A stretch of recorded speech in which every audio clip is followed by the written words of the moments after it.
खबर शामिल करते हैं विहाड़ी से। हमारी नुमाइंदे तौसीफ की रिपोर्ट के मुताबिक डीसी ऑफिस में असिस्टेंट कमिश्नर बूरेवाला राना औरंगजेब के ट्रांसफर के खिलाफ जिले अंजुमन पटवारियान और एप का मुश्तरका का एहतजाजी धरना व मुजाहरा असिस्टेंट कमिश्नर को वापस तैनात करने का मुतालबा कर दिया गया। तफसीलात के मुताबिक जिले अंजुमन पटवारियान और एप का जिला विहाड़ी ने डीसी कम्प्लेक्स में असिस्टेंट कमिश्नर बूरेवाला राना औरंगजेब के तबादला के खिलाफ एहतजाजी धरना दिया। सरपरस्त अंजुमन पटवारियान महर असलम ने कहा कि असिस्टेंट कमिश्नर स्कूल में एसओपीज चेक करने गए। एसी के खिलाफ तस्वीर का एक रुख देखकर कार्रवाई की गई है, जबकि मज़कूरा स्कूल के जिम्मे 3.5 करोड़ रुपए हुकूमती वाजिबल आद है। जिले सदर अरशद चट्टा ने कहा कि पैसे देने से बचने के लिए कब्जा माफिया ने एसी का बिला जवाब तबादला करवाया। राना औरंगजेब के तबादला से रेवेन्यू और दीगर डिपार्टमेंट्स में तशवीश की लहर पाई जा रही है। जिला जनरल सेक्रेटरी एप का मलिक शहबाज ने कहा कि अगर मुलाजिमीन के बिला जवाब तबादले होते रहे तो लॉ एंड ऑर्डर का निफाज नामुमकिन हो जाएगा। तमाम पटवारी दीगर महकमों के हमरा एसी की दोबारा बुरेवाला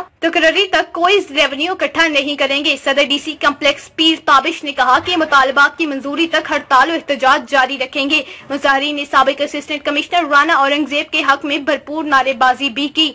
मजीद ताज़ा खबरों और अपडेट्स के लिए देखते रहिए मुसाफिर।